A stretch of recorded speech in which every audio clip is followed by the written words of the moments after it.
Selamat pagi, Bapak Ibu semuanya. Assalamualaikum warahmatullahi wabarakatuh. Salam sejahtera untuk kita semuanya. Om Swastiastu, Namo Buddhaya, Salam Kebajikan, Rahayu. Selamat datang dan terima kasih atas kehadirannya. Kami sampaikan kepada seluruh tamu undangan dan rekan-rekan wartawan media dalam acara Taklimat Media dalam rangka merespon isu dihapuskannya tunjangan profesi guru dalam RUU Sisdiknas. Pada kesempatan hari ini, di tengah-tengah kita juga telah hadir narasumber dari Kemendikbudristek dan eksternal Kemendikbudristek untuk memberikan penjelasan dan pandangannya, yaitu yang kami hormati Direktur Jenderal Guru dan Tenaga Kependidikan sekaligus PLT, Direktur Jenderal Pendidikan Anak Usia Dini, Pendidikan Dasar, dan Pendidikan Menengah, Bapak Iwan Syahril Bihadi.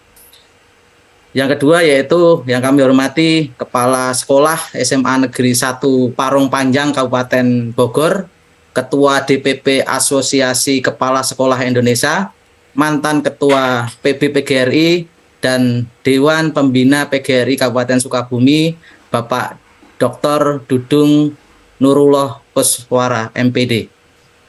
Yang kami hormati Ketua Himpunan Pendidik dan Tenaga Kependidikan Anak Usia Dini Indonesia atau HIMPAUDI, Ibu Profesor Dr. Insinyur Neti Herawati, MSI. Dan yang kami hormati Ketua Badan Musyawarah Perguruan Swasta atau BMPS, Bapak Kisaur Dr. Saur Panjaitan, MM. Bapak, Ibu, dan rekan-rekan wartawan yang kami hormati, sebagaimana kita ketahui bersama bahwa pemerintah telah secara resmi menyampaikan naskah akademik dan naskah rancangan undang-undang tentang sistem pendidikan nasional atau RUU Sisdiknas kepada Badan Legislasi Dewan Perwakilan Rakyat Republik Indonesia pada tanggal 24 Agustus yang lalu. RUU Sisdiknas diusulkan untuk masuk ke dalam daftar program legislasi nasional atau prolegnas prioritas tambahan tahun 2022. Nah, pada kesempatan ini, guna menjelaskan isu dihapuskannya tunjangan profesi guru dalam RUU Sisdiknas, untuk kesempatan pertama kepada Bapak Dirjen Guru dan Tenaga Kependidikan, kami silahkan untuk memberikan penjelasannya. Kami persilahkan Bapak Iwan. Baik, Bismillahirrahmanirrahim. Assalamualaikum warahmatullahi wabarakatuh. Salam sejahtera untuk kita semua. Shalom, Om Swastiastu, Namo Buddhaya, Salam Kebajikan, Rahayu. Yang saya hormati dan saya banggakan Ibu Bapak Guru di seluruh Indonesia dari Sabang sampai Merauke, Bapak Dr. Dudung Nurullah Kuswara, MPD, Profesor Dr. Insinyur Neti Herawati, dan insya Allah nanti akan segera bergabung Ki Dr. Saur Panjaitan, MM. Dan tentunya juga Ibu Bapak Guru dari berbagai organisasi profesi, pemangku kepentingan, serta rekan-rekan media yang juga saya banggakan. Puji syukur kita panjatkan kehadirat Tuhan Yang Maha Esa, karena pada kesempatan ini kita masih diberikan umur dan waktu untuk dapat bersilaturahmi, dan dalam kesempatan ini dalam taklimat media di pagi hari ini. Tentunya kita sama-sama saling mendoakan agar kita semua selalu dalam keadaan sehat walafiat, dan bisa menjalani aktivitas kita dan selalu senantiasa diberikan kebahagiaan dan keberkahan dalam setiap aktivitas kita. Ibu Bapak yang saya hormati, teman-teman media, kita ketahui bahwa pemerintah telah resmi mengajukan rancangan undang-undang tentang sistem pendidikan nasional dalam program legislasi nasional atau prolegnas prioritas perubahan tahun 2022 kepada Dewan Perwakilan Rakyat Indonesia. Dalam hal ini pemerintah membukakan kesempatan bagi masyarakat secara luas untuk ikut mencermati semua dokumen dan memberikan masukan-masukan yang konstruktif melalui laman https://sisdiknas.kemdikbud.go.id. Sekali lagi https://sisdiknas.kemdikbud.go.id. Dan pada kesempatan ini izinkan saya kemudian juga memberikan respon terkait dengan pemberitaan yang berkembang dan juga mungkin pertanyaan dari berbagai organisasi guru, rekan-rekan guru dan media terkait dengan isu tentang penghapusan tunjangan kinerja guru. Ibu Bapak yang saya hormati, pertama-tama kita harus memegang prinsip bersama-sama bahwa guru adalah profesi yang mulia dan terhormat. Oleh karena itu, Kemendikbudristek selalu konsisten dan tidak pernah berhenti untuk berupaya memperjuangkan agar semua guru mendapatkan kesejahteraan yang layak dan kondisi kerja yang baik. Track record Kemendikbudristek di bawah kepemimpinan Mas Menteri Nadiem Anwar Makarim sangat jelas. Rangkaian kebijakan Merdeka Belajar telah memberikan berbagai terobosan pendanaan pendidikan agar guru bisa lebih sejahtera. Memang masih banyak PR-PR kita, tapi trennya menunjukkan ada perkembangan ke arah yang lebih baik. Mulai dari pengaturan alokasi BOS yang lebih berpihak kepada guru honorer, kebijakan BOS yang bisa ditransfer langsung ke satuan pendidikan hingga dana BOS bisa dipergunakan lebih cepat oleh kepala sekolah termasuk untuk pembayaran guru honorer. Besaran dana BOS pun juga bervariasi berdasarkan indeks kemahalan sehingga memberikan ruang yang lebih besar kepada satuan pendidikan di daerah-daerah yang indeks kemahalannya tinggi untuk membayar guru-gurunya lebih baik lagi. Dan dalam RUU Sisdiknas ini, Kemendikbudristek terus berupaya bagaimana agar guru-guru Indonesia mendapatkan kesejahteraan yang lebih baik. Dan ini ada beberapa poin inti yang ingin saya sampaikan dalam hal ini. Pertama, RUU Sisdiknas merupakan upaya agar semua guru mendapatkan penghasilan yang layak sebagai wujud keberpihakan kita kepada guru dan penghormatan kita kepada profesi yang mulia dan terhormat ini. RUU Sisdiknas mengatur bahwa guru yang sudah mendapat tunjangan profesi melalui proses sertifikasi, baik itu guru ASN dan non-ASN, akan tetap mendapat tunjangan tersebut hingga pensiun, sepanjang tentunya mereka memenuhi persyaratan sesuai dengan ketentuan peraturan perundang-undangan. Nah, ini yang menjadi kunci Ibu Bapak, poin berikutnya. Saat ini Ibu Bapak ada 1,6 juta guru. 1,6 juta guru yang belum mendapatkan peningkatan kesejahteraan, karena mereka belum tersertifikasi, karena masih belum menunggu antrian pendidikan profesi guru. Dan ini antriannya 1,6 juta panjang sekali, dan ini perlu waktu lama yang untuk menyelesaikannya. Jadi artinya peningkatan kesejahteraan mereka pun juga tidak bisa berjalan dengan cepat. Nah, RUU Sisdiknas mengatur bahwa bagaimana kita memikirkan solusi terhadap masalah tersebut. Untuk guru ASN, kita ingin bagaimana mereka mendapat penghasilan yang lebih baik melalui Undang-Undang ASN. Dengan demikian, guru ASN, aparatur sipil negara, yang belum mendapatkan tunjangan profesi akan otomatis mendapatkan kenaikan pendapatan melalui tunjangan yang diatur oleh Undang-Undang ASN, tanpa sekali lagi menunggu antrian panjang untuk PPG. Untuk guru-guru non-ASN, tambahan penghasilan akan diberikan melalui peningkatan bantuan operasional sekolah. Dengan demikian, Yayasan Penyelenggara Pendidikan dapat memberikan gaji yang lebih tinggi kepada guru-gurunya sesuai dengan Undang-Undang Ketenagakerjaan dan insentif-insentif yang dikira perlu oleh yayasan. Dan tentunya yayasan dan guru hubungannya akan semakin harmonis. Kita ingin Yayasan Penyelenggara Pendidikan juga lebih berdaya dalam mengelola SDM-SDM-nya. Pada intinya, Ibu Bapak semua, pengaturan yang diusulkan oleh RUU Sisdiknas ini adalah bagaimana agar guru-guru kita, sekali lagi, yang sudah mendapatkan peningkatan penghasilan, itu tetap dijamin sampai mereka pensiun, dan yang belum, yang 1, juta itu bisa segera untuk mendapatkan peningkatan penghasilan sehingga kesejahteraan mereka bisa menjadi lebih baik. Tanpa sekali lagi menunggu antrian panjang yang mungkin kita nggak tahu, kadang-kadang mereka ikut tapi mungkin dalam prosesnya nggak masuk, ujian seleksinya gagal, ikut proses juga mungkin mereka masih belum bisa lulus, itu ada beberapa proses panjang yang harus dilalui, dan ini yang kita kemudian ingin bagaimana caranya mereka bisa kemudian mendapatkan peningkatan penghasilan tanpa harus melalui antrian yang memang sangat panjang ini. Jadi ini yang menjadi kuncinya. Dan ini juga kabar gembira yang juga kita inginkan secara tegas dalam RUU Sisdiknas adalah pengakuan kepada pendidik PAUD. Artinya bukan saja guru yang saat ini existing masuk dalam kategori guru, tapi kita ingin juga melakukan perluasan. Dalam RUU ini, Satuan Pendidikan PAUD penyelenggara layanan untuk usia 3-5 tahun ini dapat diakui sebagai satuan pendidikan formal, sehingga mereka pun juga dapat diakui dan dapat peningkatan penghasilan sebagai guru, dan juga berlaku kepada satuan pendidikan non-formal penyelenggara program kesetaraan. Ini bagian yang prinsip yang tentunya kita perlu kawal sama-sama. Ibu Bapak yang saya hormati, sekali lagi memperjuangkan agar guru mendapatkan kesejahteraan yang layak dan kondisi kerja yang baik adalah tujuan utama dari pemerintah. Melalui RUU Sisdiknas ini kita melakukan ikhtiar dan jalan perjuangan kita untuk menuju itu supaya bisa lebih baik lagi. Kami mengajak semua ibu bapak memberikan masukan dan saran yang tentunya konstruktif bagaimana kita dapat mengawal RUU ini bersama-sama dan tetap tentunya dengan melakukan analisis dengan sesuai dengan dokumen yang ada. Jangan sampai ada miskonsepsi ya ibu bapak, ada miskonsepsi atau mungkin interpretasi yang sebenarnya itu tidak tepat dengan apa yang sebenarnya kita ajukan. Terima kasih atas kesempatannya pada taklimat media ini.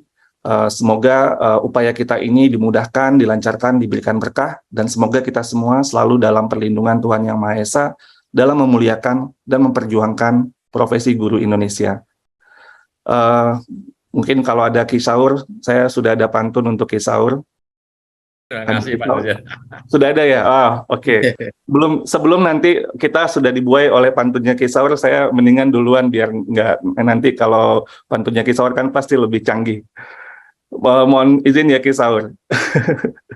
Pepaya dipetik bersama buah tomat. Jangan lupa dibagikan kepada para khalayak. Cakep. Adalah profesi yang mulia dan terhormat. Pemerintah dan kita semua bersama-sama berjuang untuk wujudkan penghasilan yang layak.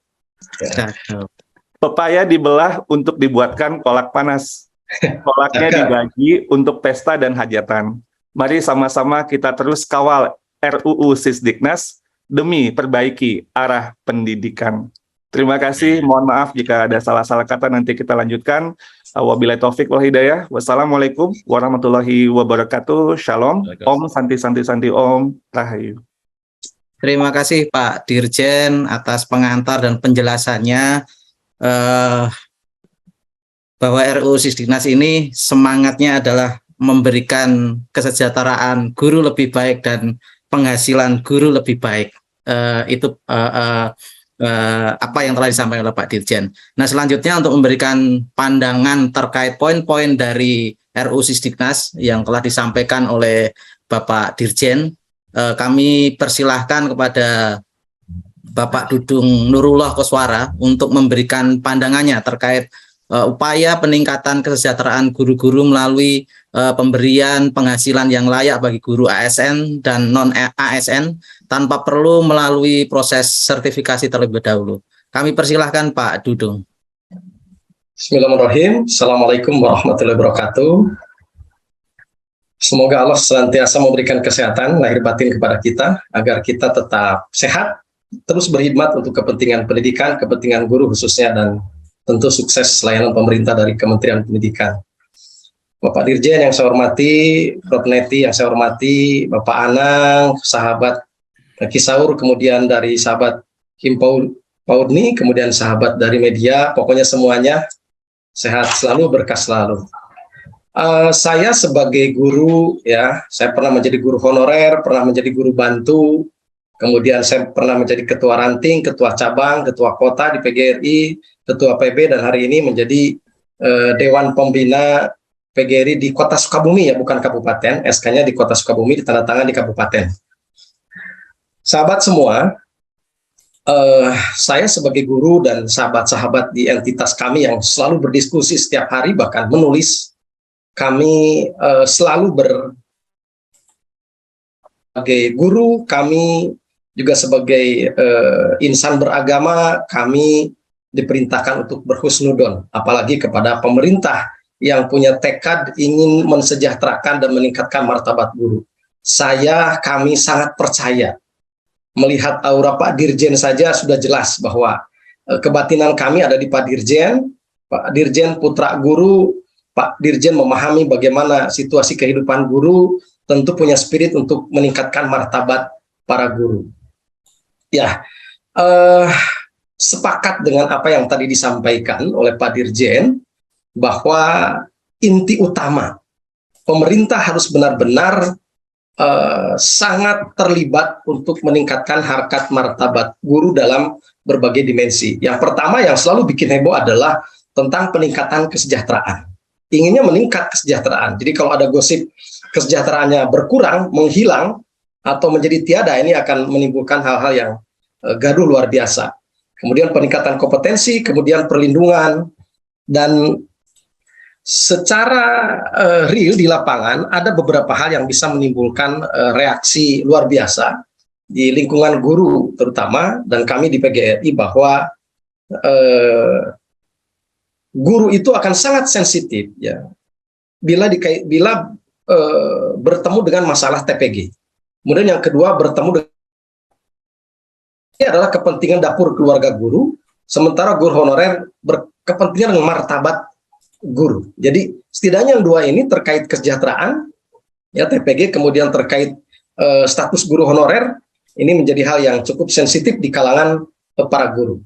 Kalau tadi Pak Dirjen berbicara tentang bagaimana pemerintah benar-benar akan memuliakan guru, ini kita sepakat. Dan saya sekali lagi, dan kawan-kawan, tadi ada Pak Budi, Pak Caca, mereka guru-guru murni, memahami bahwa ada upaya yang sedang dijalankan oleh pemerintah untuk meningkatkan harkat martabat guru. Kita yakini itu, dan kita akan berdoa, mendorong, dan mengawal rancangan undang-undang Sisdiknas. Kalau tadi berbicara ada sekitar 1,6 juta guru yang belum mencicipi tunjangan profesi guru misalkan, dan dia harus antri melalui seleksi, melalui administrasi, melalui meninggalkan keluarganya, melalui meninggalkan tugas ngajar di sekolah, melalui hal-hal penting lainnya. Ini kan kasihan. Kalau benar, dan harus benar, ketika 1,6 juta itu kemudian ada afirmasi dipermudah dengan adanya tunjangan fungsional guru, sehingga nanti ada pendapatan dan kesejahteraan yang sama antara yang sudah mendapatkan TPG, kemudian dengan yang belum.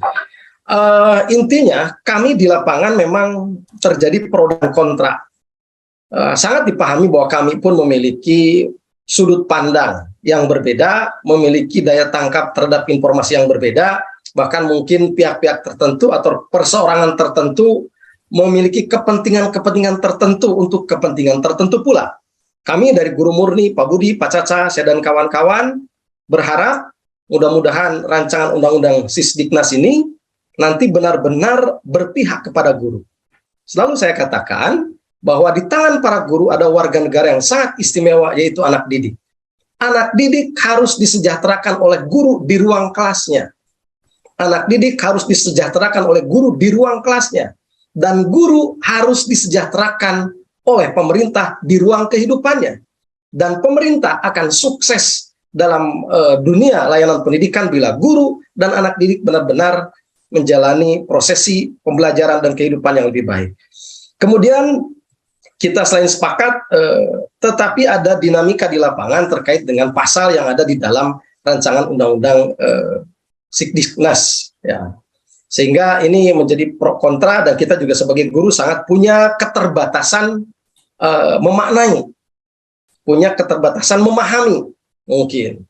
Karena kedaulatan itu ada di tangan rakyat, tetapi regulasi ada di tangan pemerintah. Dan kita tidak hanya sekedar berdaulat, tetapi juga harus berdaulat secara apa yang menjadi regulasi. Secara sederhana, di situ di dalam rancangan undang-undang Sisdiknas ada yang kontroversi menurut kami dan kawan-kawan. Mudah-mudahan di antaranya adalah di pasal 149. Di pasal 149 poin B, ya, poin B misalkan di situ, mudah-mudahan kata guru-guru itu pasal 49 poin B tidak adakan gitu. Sehingga maksudnya adalah bahwa ketika ada Undang-Undang Republik Indonesia yang diramu, ya, ketiga Undang-Undang Republik Indonesia yang diramu di dalam atau diintegrasikan di dalam rancangan Undang-Undang Sisdiknas, ya, terutama Undang-Undang Nomor 14 tahun 2005 terkait dengan tunjangan profesi guru sudah jelas di sana. Guru sangat mencerna. Ketika kemudian di salah satu pasal yang diterjemahkan oleh guru bahwa kemudian undang-undang guru dan dosen itu akan menjadi tiada, tidak berlaku, maka seolah-olah ini benar nggak nih? Ada jaminan nggak nih kalau UGD-nya sudah tidak berlaku? Benar nggak nih, gitu Pak? Jadi kami para guru dengan keterbatasan wawasan, dengan jebakan pekerjaan yang hanya bergelut dengan anak yang punya kompetensi pedagogi, tapi tidak terlalu kami hebat di kompetensi analisis dan daya nalar tentang regulasi, maka kami di bawah gimana ya kalau undang-undang guru dan dosen tidak berlaku, sementara di dalam rancangan undang-undang Sisdiknas ini tidak ada poin yang jelas bisa diterjemahkan oleh para guru yang kami ini yang pemikiran sederhana. Sekali lagi, secara substansi, secara semangat, saya sangat paham. Merdeka belajar yang digelindingkan oleh menteri kita itu akan membawa resonansi merdeka terhadap kesejahteraan, merdeka terhadap kompetensi guru, merdeka terhadap perlindungan profesi guru, merdeka terhadap status guru honorer. Kita berharap akan merdeka dalam artian akan lebih baik harkat martabat guru. Saya pikir Pak Dirjen itu yang dapat saya sampaikan di dalam taklimat media ini. Sekali lagi dengan segala keterbatasan, saya Dudung Derlo Koswara, Pak Budi, Pak Caca, berharap mendoakan rancangan undang-undang Sisdiknas ya yang akan disahkan nanti benar-benar nanti implementatifnya berpihak kepada guru, bahwa guru-guru akan sejahtera, muridnya akan sejahtera, negara ini pun akan sejahtera. Bila pemerintah sangat memperhatikan guru, insya Allah berkah. Demikian, sementara mohon maaf kalau ada kata-kata yang tidak berkenan. Saya secara pribadi dengan kawan-kawan selalu mendoakan Bapak Dirjen sehat selalu, Prof. Neti, Bapak Saur, kemudian Pak Anang dan semua sahabat-sahabat di Himpaudni sehat selalu, berkah selalu. Terima kasih. Assalamualaikum warahmatullahi wabarakatuh. Terima kasih Pak Dudung atas pandangannya. Jadi semangatnya RUU Sisdiknas berpihak kepada guru dan dosen. Baik, selanjutnya kami mohon kepada Ki Saur untuk memberikan pandangannya terkait kondisi proses sertifikasi guru-guru di sekolah swasta saat ini, dan mungkin bagaimana juga tanggapan Ki Saur dan kawan-kawan di BMPS dengan rencana peningkatan kesejahteraan guru-guru tanpa perlu menunggu antrian sertifikasi yang cukup panjang seperti saat ini, yang saat ini sudah tercantum di dalam RUU Sisdiknas. Kami persilahkan Ki Saur. Ya, terima kasih Pak Anang. Tapi mohon izin karena sini ada Bunda PAUD, ibunda saya Bu Niti Rawati. Izinkan saya memberikan kesempatan kepada bunda saya dulu, Pak Anang ya. Saya takut marah nanti. Monggo Bu, Bunda, kasih Bunda. Silakan Ibu. Profesor Neti. Ini jadi ke saya jadinya. Baik, Assalamualaikum warahmatullahi wabarakatuh. Salam, Om Swastiastu, Namo Buddhaya, salam kesejahteraan buat kita semua yang sama-sama kita banggakan. Saya hormati betul seorang anak guru yang menjadi dirjen, Bapak kita Iwan Syahril. Kemudian hadir di sini sahabat seperjuangan Ki Saur dan Pak Dudung, dan ada Mas Anang, serta tentu saja semua media, karena bagi saya media itu membawa tinta emas perjuangan. Terima kasih, dan luar biasanya saya didampingi oleh 34 ketua provinsi Himpaudi provinsi se-Indonesia. Izin saya memaparkan, membawa paparan Pak Dirjen, boleh? Oke, baik. Ini adalah tanggapan dan masukan terhadap RUU Sisdiknas yang satu bagiannya hari ini kita bahas terkait dengan profesi guru. Pertama, setelah 17 tahun kami berdiri dan kami menghadapi berbagai persoalan di lapangan, kami mengapresiasi. Kami bahkan menyerahkan Himpaudi Award kepada Bapak Mendikbudristek RI, Mas Nadiem Makarim, tentu saja bersama timnya. Kenapa? Karena RUU Sisdiknas yang resmi menjadi usulan, menurut kami berbasis masalah, fakta lapangan, landasan teoritis. Menurut saya sebuah undang-undang harus berbasis hal itu. Untuk itu saya langsung ke poin penting yang menjadi diskusi hari ini terkait dengan profesi guru. Kami sangat mengapresiasi di pasal 108 ada hal yang baru, yaitu disebutkan jenjang pendidikan anak usia dini pada jalur pendidikan formal diakui sebagai guru dengan penjelasan guru di lembaga mana tertuang di pasal 24 yang menyebutkan bahwa layanan taman anak melayani usia 3 sampai 5 tahun merupakan PAUD formal.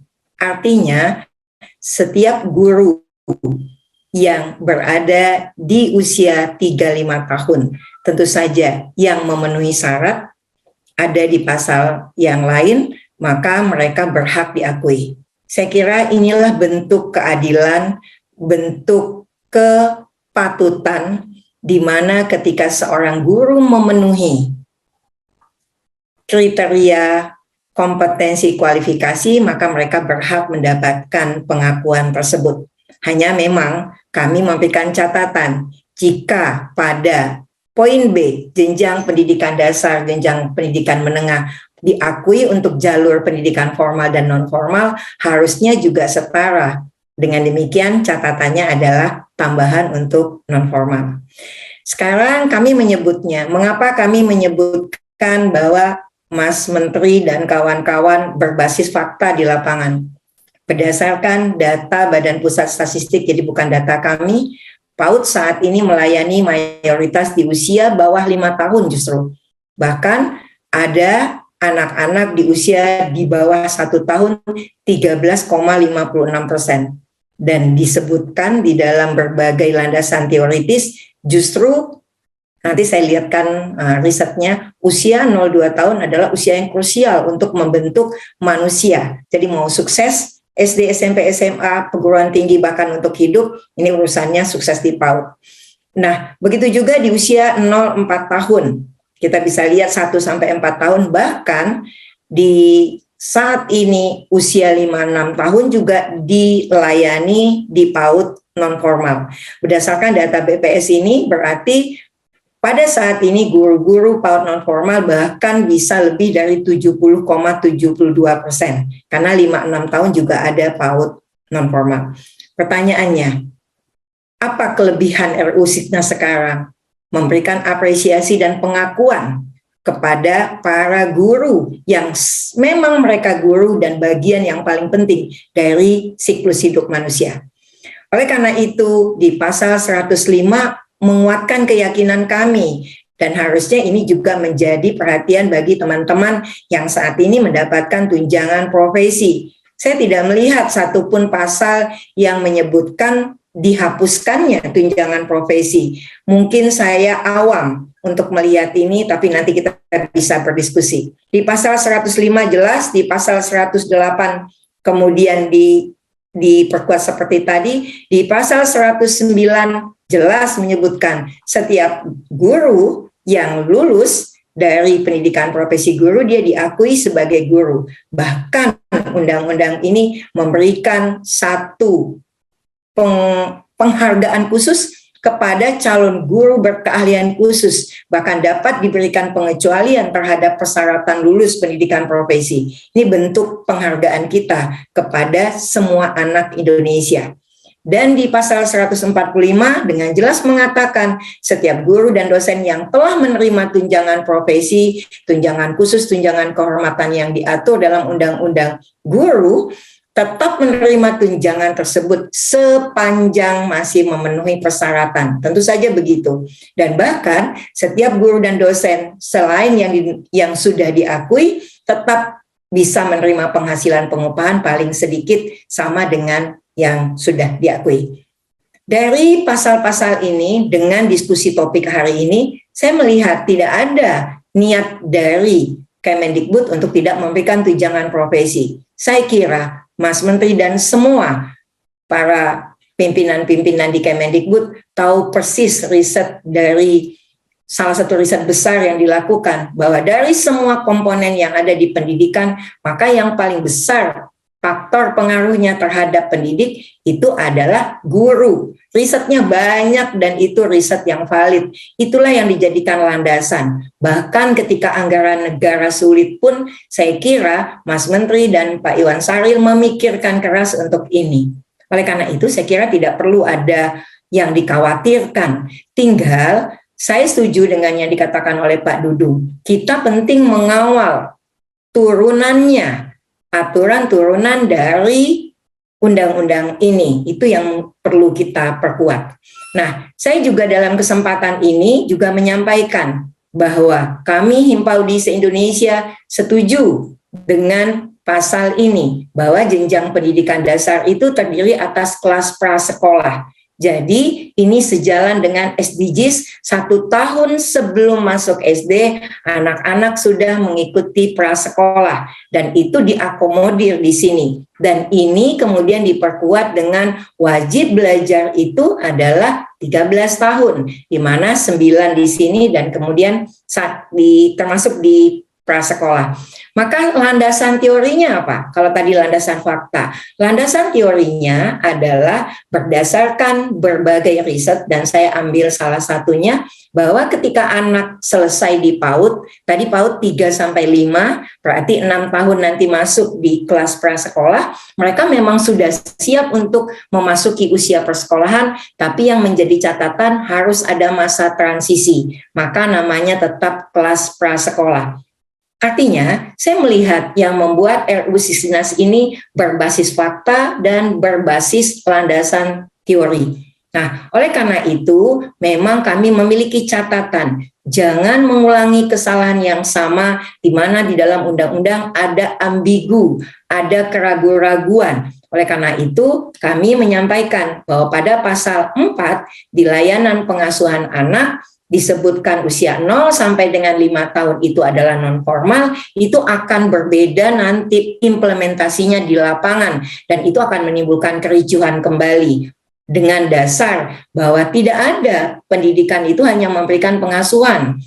Dia harus dalam konteks holistik integratif. Ingat, 3 dosa pendidikan itu termasuk adalah perlindungan. Oleh karena itu, tidak ada layanan pendidikan hanya bernama layanan pengasuhan. Jadi harusnya pengasuhan, gizi, kesehatan, pendidikan, perlindungan, dan kesejahteraan. Dengan demikian, kami menyarankan tidak menggunakan layanan pengasuhan dan kemudian konteksnya tetap adalah taman anak. Kenapa bukan taman kanak-kanak? Memang dari Froebelnya sendiri, kalau lihat sejarah dari PAUD, sebenarnya bukan taman kanak-kanak, tapi taman bagi anak, supaya menimbulkan kebahagiaan dan kemerdekaan. Nah, oleh karena itu kami berharap pasal ini supaya tidak akan menjadi ambigu, seharusnya kita berbasis dengan kelompok usia. Kami setuju usia 0-2 tahun menjadi PAUD non formal, seperti yang disarankan di dalam ini. Akhirnya, jika ingin negara kuat, pastikan gurunya hebat dan terhormat. Guru-guru nggak bisa hebat dan terhormat kalau perutnya saja lapar, pikirannya aja tidak nyaman, hatinya tidak bahagia. Bagaimana mungkin mereka memberikan pendidikan berkualitas? Dan saya melihat kesungguh-sungguhan itu di Mas Menteri, di Pak Iwan, di Pak Nino.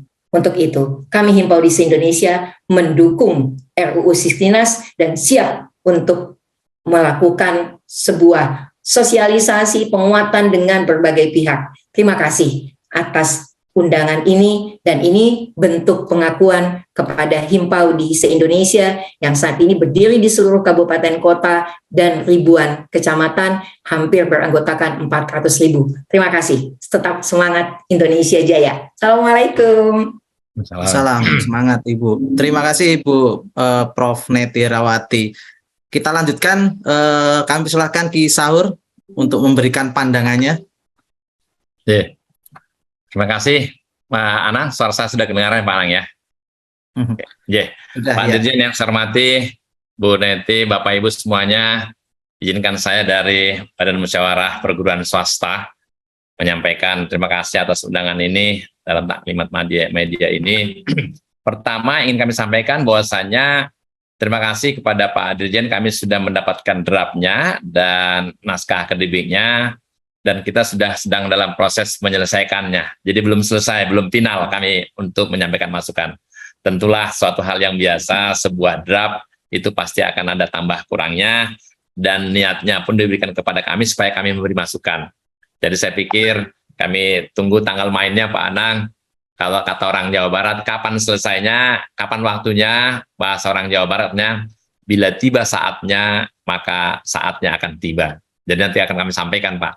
Namun demikian, hari ini pengantar kami, sama dengan teman-teman yang tadi, saya pernah bareng-bareng dengan teman-teman, kalau bicara ini, hari ini adalah kita mengkritisi tentang gurunya, ini nahkoda yang hebat itu tidak lahir dari laut yang tenang.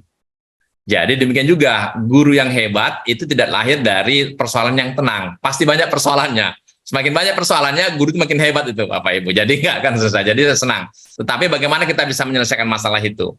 Nah, jadi saya pikir kami sementara di grup kami di swasta, di Badan Muhasabah Swasta, tentulah untuk bagian pendidikan ini, pendidik ini saya belum sampai yang lain-lain. Kita mencoba mencermati dari pasal 104 tadi sampai 125 dan turunannya ada aturan main nanti akan diturunkan di pasal 126. Itu saya pikir kita mencermati dengan baik di sana. Saya pikir kami akan dimasukkan untuk itu dan kita sudah disanakan. Yang kedua, kami juga mencermati yang tadi yang sampaikan Bu Neti tadi yang 145 itu pasal yang pamungkas juga dan seterusnya. Nah, intinya kami tentulah dari swasta Pak Anang, Pak Dirjen, sebuah undang-undang ini kan untuk guru tidak ada tertulis ini tidak harus guru swasta dan harus negeri. Jadi ada yang mengatur guru khusus negeri saja tadi yang untuk ASN, ada yang non ASN. Tapi sepanjang tidak ada kalimat ASN dan non ASN maka semuanya berlaku itu untuk swasta, ASN maupun non ASN. Kalimat bijak tadi yang disampaikan Pak Dirjen, saya pikir ini salah satu yang mengapresiasi kami Pak Dirjen.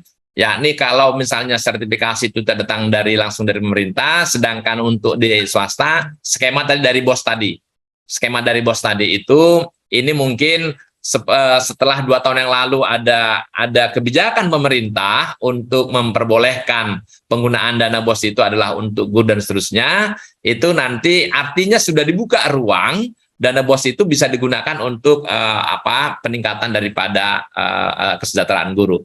Saya pikir itu menjadi catatan penting kami Pak Anang, Pak Dirjen, sehingga bagaimana bisa setara, tidak ada dikotomi perbedaan antara guru negeri dengan guru swasta gitu ya. Jadi sama-sama guru profesional harusnya sama saja gitu ya. Berdiri sama tinggi, duduk sama rendah, ya kan?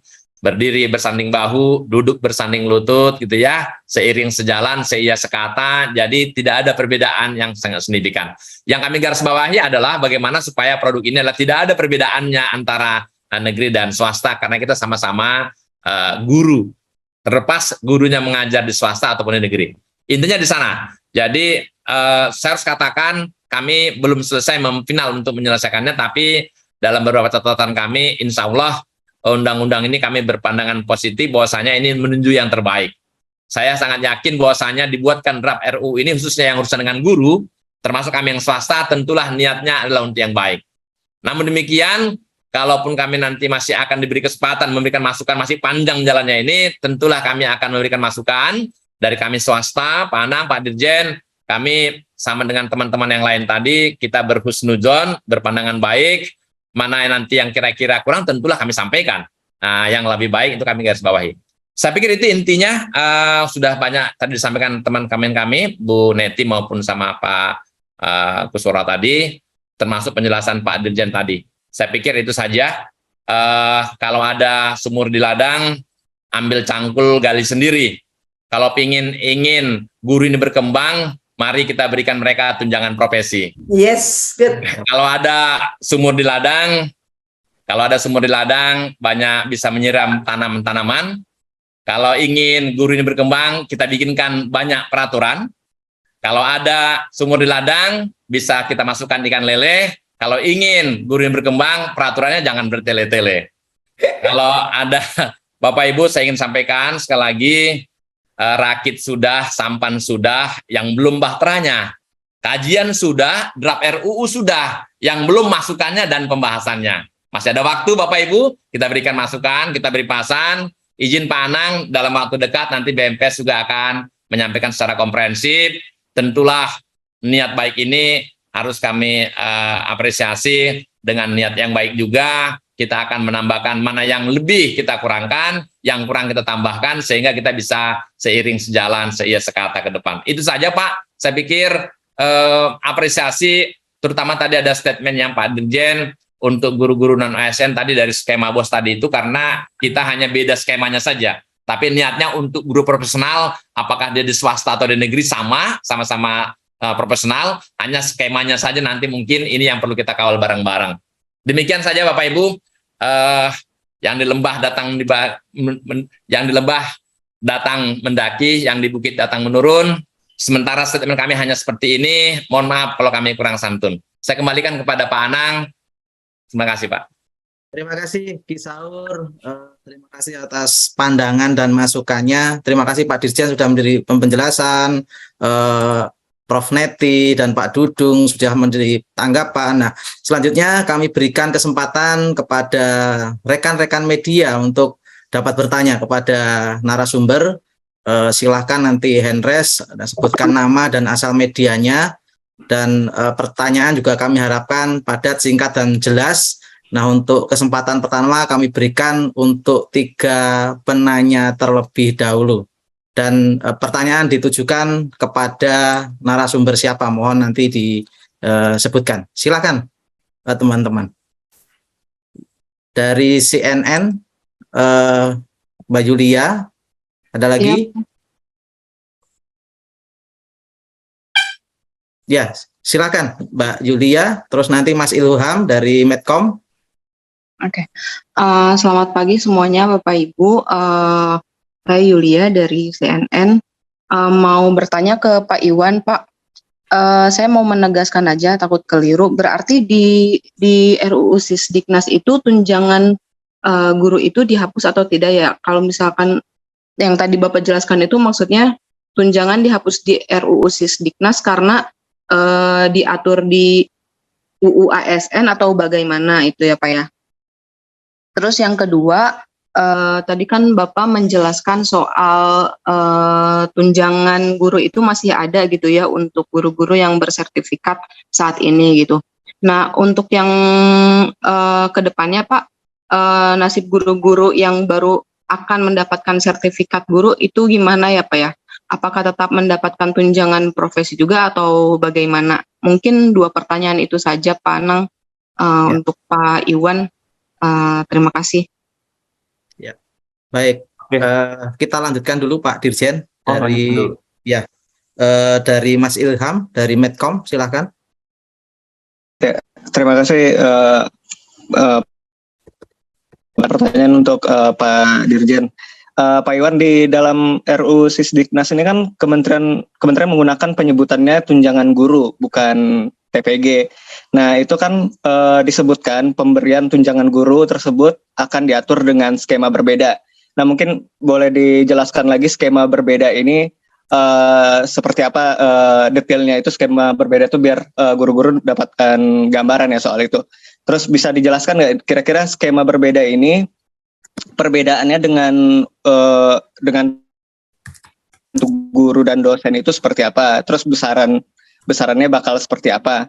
Karena kan guru tuh pengen dapat kepastian nih soal apakah nanti tunjangan dengan skema berbeda ini ada kepastian gitu di tunjangan itu besarannya tetap 1 kali gaji seperti UU yang lama. Ya, soalnya kan guru mungkin khawatir skema ini justru tidak lebih baik dari UU sebelumnya gitu. Terima kasih Pak Iwan. Terima kasih Mas Anang. Lagi teman-teman? Boleh nambah 1? Ya, silakan Mbak Dian ya. Iya Pak. Ya, silakan Mbak Dian. Makasih Pak Anang. Menyambung Ilham tadi terkait dengan tadi saya dengar soal bisa mendapatkan tunjangan sertifikasi tanpa ikut proses sertifikasi itu, apa saya salah tangkap atau bisa mohon dijelaskan kembali Pak Anang oleh Pak Dirjen mungkin. Makasih. Ya, terima kasih Mbak Dian. Untuk 3 penanya dulu ya, tadi dari Mbak Yulia CNN, Pak Dirjen, untuk memberikan penjelasan lagi terkait dengan tunjangan guru dihapus atau tidak. Yang kedua juga nasib-nasib guru yang dalam proses sertifikasi bagaimana. Dan pertanyaan dari Mas Ilham terkait skema berbeda dalam tunjangan guru. Mohon penjelasannya. Dan dari Mbak Dian, guru-guru yang tanpa ikut sertifikasi ini nanti seperti apa tunjangannya. Mungkin itu Pak Dirjen. Silakan direspon Pak Dirjen. Baik, terima kasih Pak Anang dan teman-teman semua dari Mbak Yulia, Mas Ilham, dan Mbak Dian ya. Oke, jadi gini, Pertama adalah kita tahu pada saat ini sertifikasi itu sebenarnya salah satu terminologi yang diharapkan oleh guru adalah peningkatan kesejahteraan mereka. Ini harus dipahami sekali. Jadi dengan demikian 1,6 juta guru yang saat ini masih perlu untuk menunggu bisa ikut sertifikasi atau PPG ya. Dan itu kan ada prosesnya, Ibu Bapak semua. Prosesnya ada yang, bahkan juga ada yang sudah ikut tapi belum lulus-lulus sampai sekarang gitu ya.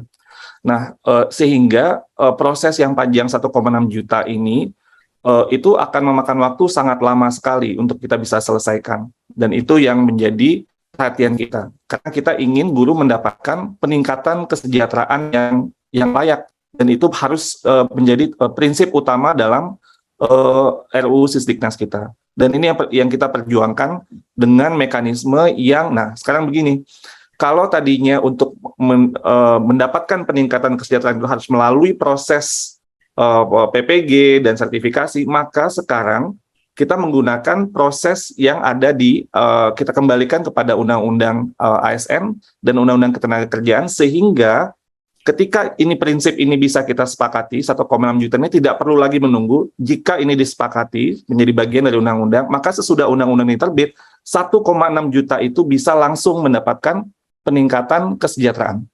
Jadi itu secara sangat ininya, yang kadang-kadang ini sering hilang ya, yang dalam narasi. Jadi kalau seandainya kita mengikuti proses yang sekarang, ini kita nggak tahu 1,6 juta ini kapan, bahkan sampai mereka pensiun pun mungkin mereka tidak akan dapat peningkatan kesejahteraan.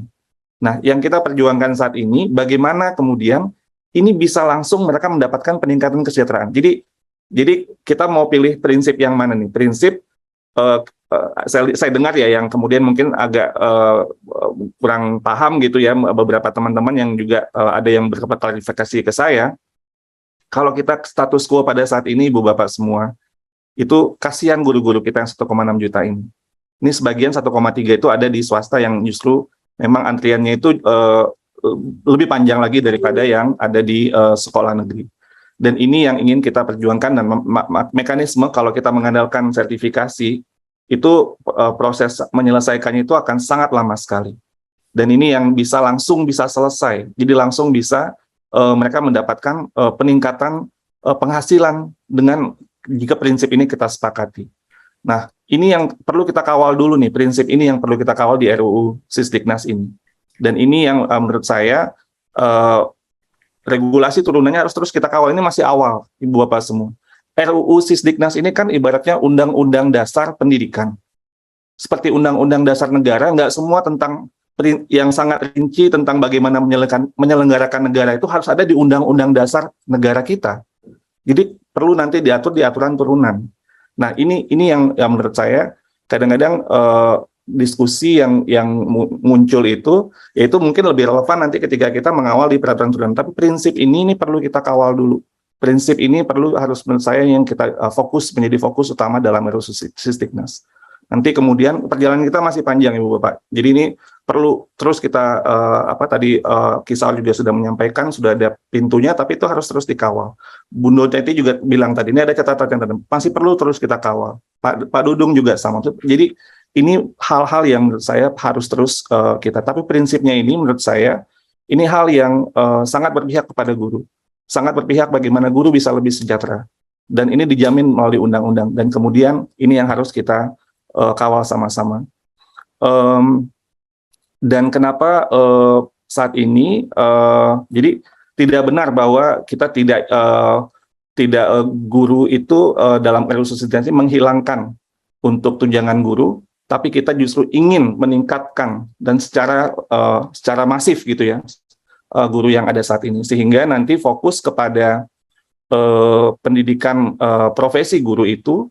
Kita bisa lebih fokus kepada calon-calon guru yang kemudian nanti bisa menjadi tumpuan kita untuk melakukan transformasi guru yang lebih baik. Kapasitas LPTK kita akan bisa lebih fokus kepada guru-guru calon-calon guru.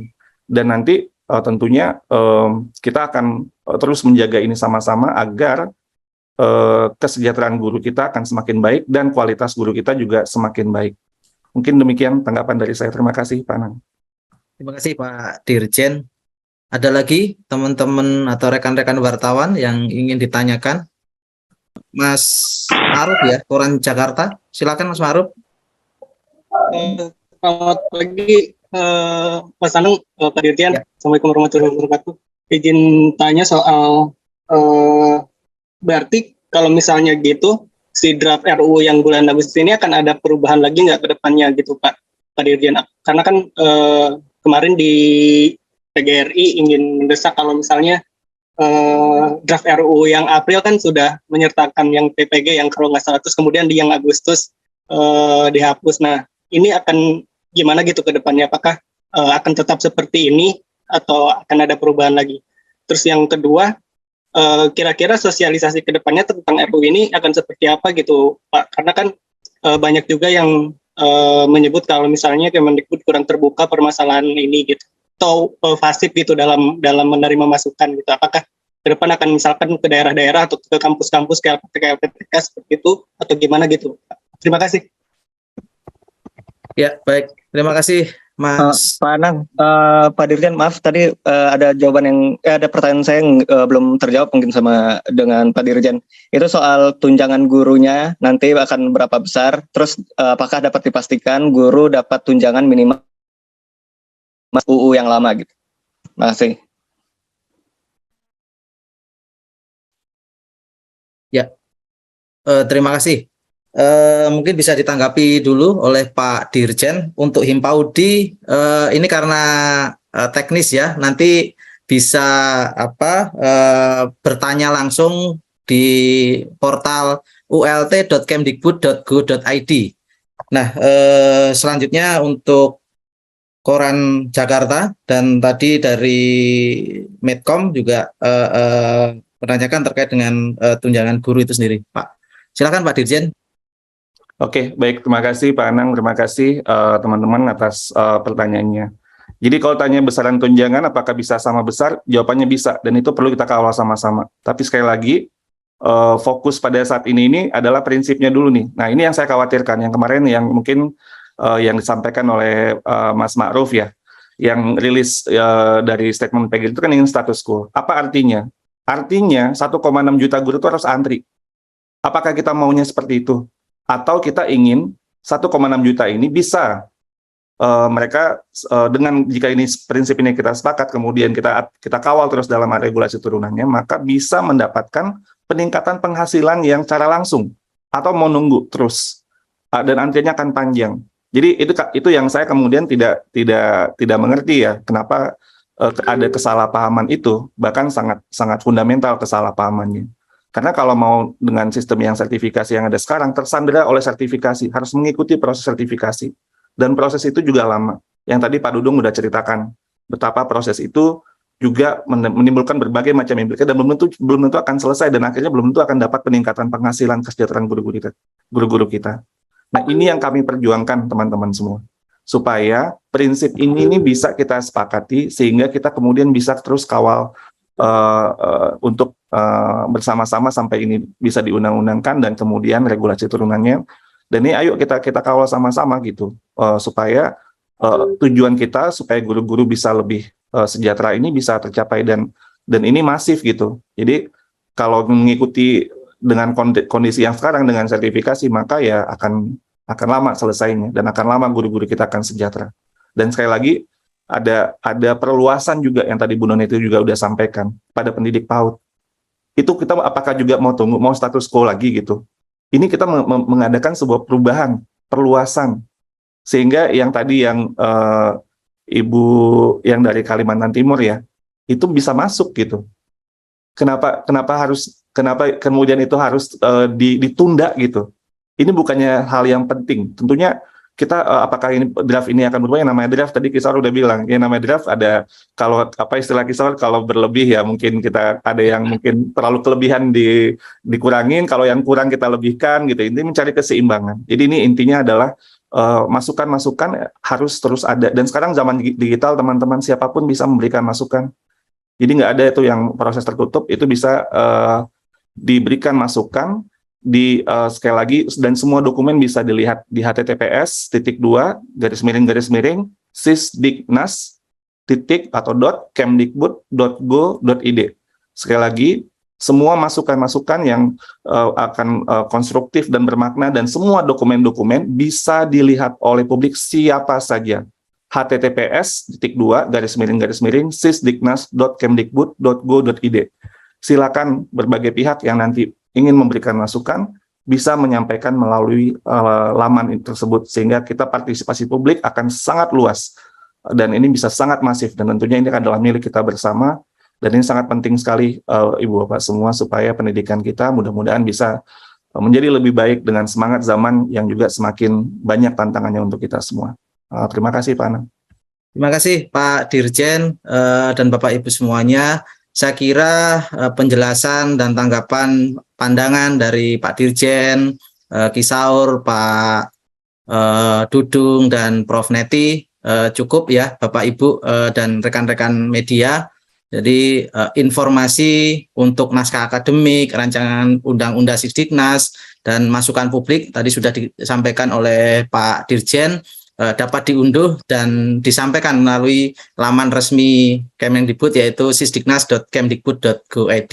Saya kira itu yang perlu kami sampaikan, dan sekali lagi kami ucapkan terima kasih kepada Bapak Ibu semuanya atas partisipasinya dan kerjasamanya untuk pendidikan yang lebih baik, dan kami akhiri untuk taklimat media ini. Wassalamualaikum warahmatullahi wabarakatuh. Om Santi Santi Om, Namo Buddhaya. Terima kasih Bapak Ibu semuanya.